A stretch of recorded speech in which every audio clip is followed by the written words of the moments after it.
And so television and the movies are kind of like a multi-platform programming system. It's really quite amazing what people believe reality to be, because it's always the reality that's programmed into them by the television or by the written word of the newspapers, all of who are controlled by very, very few people.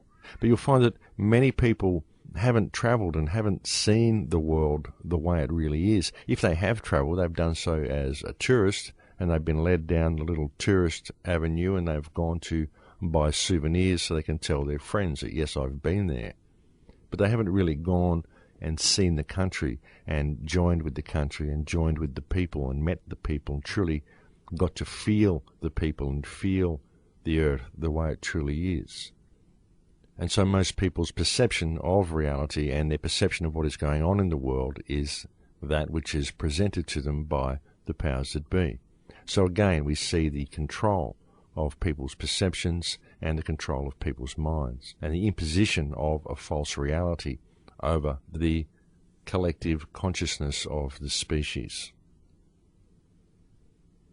And then, of course, folks, you provide a myriad of rabbit holes for people to go down, because people get to a stage where they realize that things are not the way they thought they were. They know there's something wrong, but they don't quite know what it is.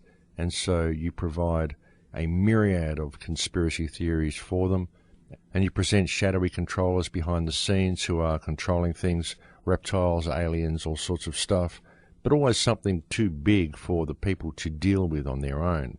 It's always some power external to themselves that is controlling their lives. It's never the power that's been removed from themselves, the power that exists within themselves that they've never been told is there, because that's where the solution lies, because that's the power that's been taken from them, because their entire understanding of reality has been manufactured and manipulated up to that point in their lives. And that's where the problem lies. It's that control and manipulation of reality, the removal of self-empowerment, and the need to look for solutions and shadowy figures to blame that are all external to yourself, but always turns out to be something too big for you to be able to handle on your own. And so you withdraw. You go back within yourself and you start suffering different types of stress, self-inadequacies and social problems, and these are all problems that can easily be controlled by society. We can simply take you and drug you. We can put you in a home. We can make you an outcast. We have all sorts of ways of dealing with these types of things.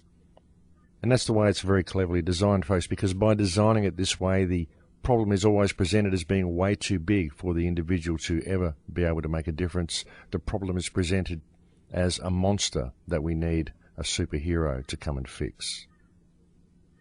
And so very often we're told that these superheroes are going to come. They're going to come in the form of the Pleiadians or the Ascended Masters or the Galactic Federation of Light or whoever else we can cook up to come and save you, to prevent you from ever looking within yourself and to prevent you from ever acting to improve the world around you on a personal level by applying yourself to the world around you and by leading by example in all that you do.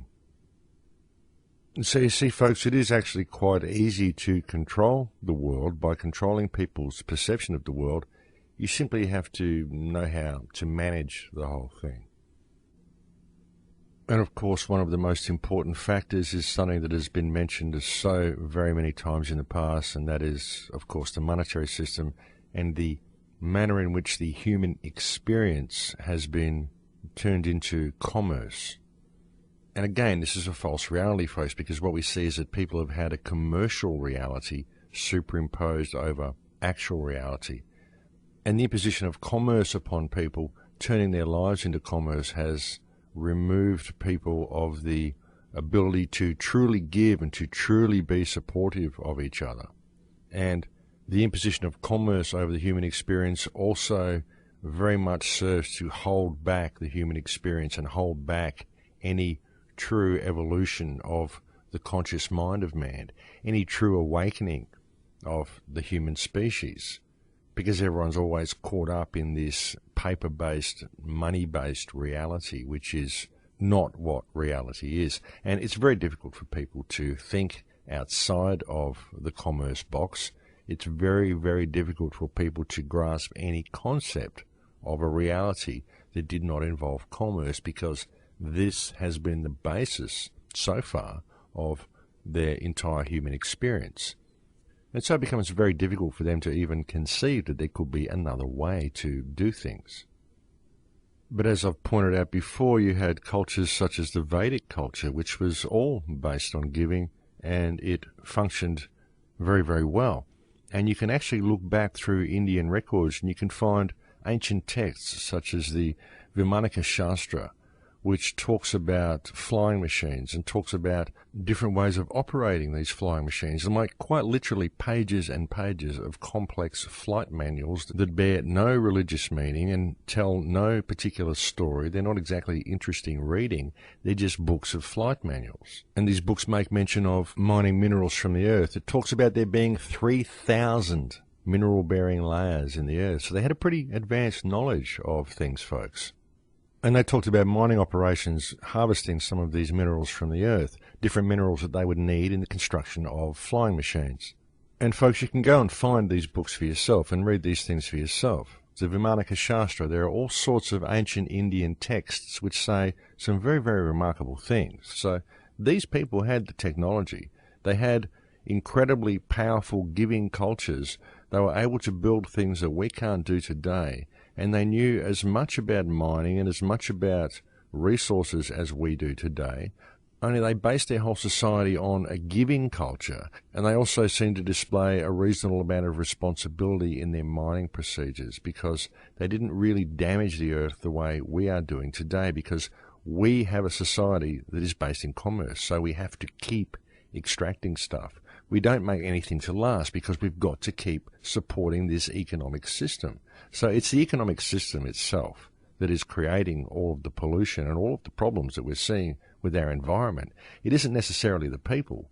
Of course, we're the ones that are doing the damage, but we're doing the damage in order to support an economic system, a system of commerce that has been superimposed over the human experience.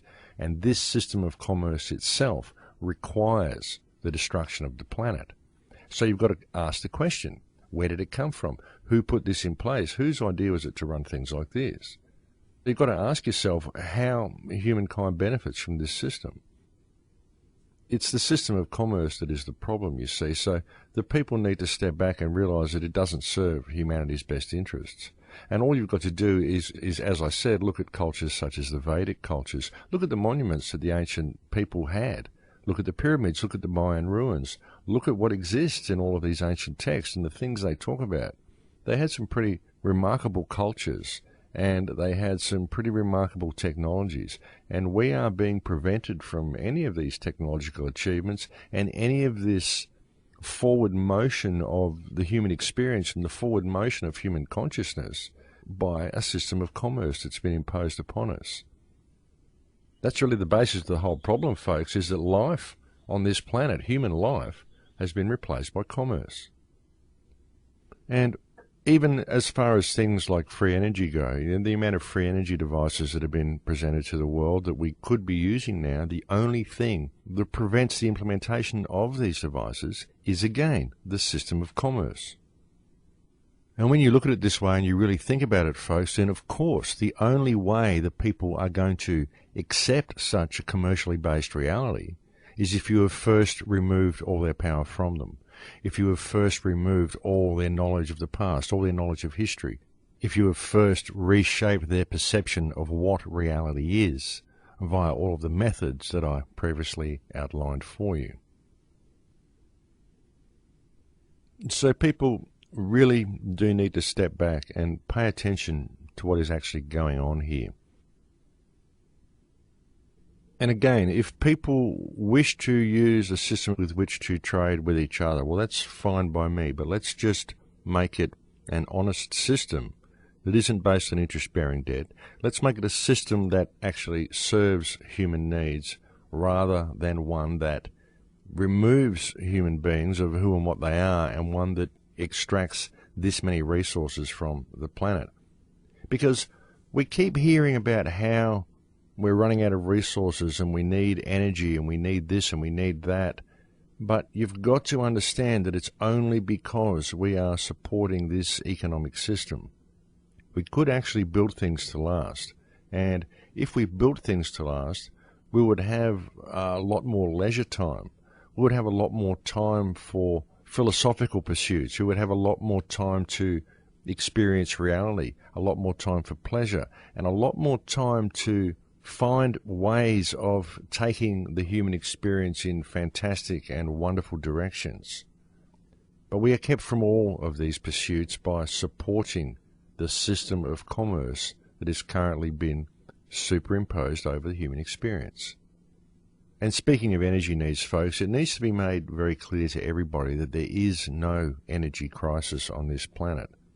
There are a lot of ways of extracting free energy. There are a great many people throughout modern history that have presented free energy devices to the world and have sought to make them public. All of these devices have been suppressed, and again, it's been done in order to support the system of commerce. And that's basically what we have here in 2012, folks. We have a species that has had its entire history virtually erased from its collective memory, and therefore it's had all the power of its ancestors and the power of its past removed from the collective consciousness.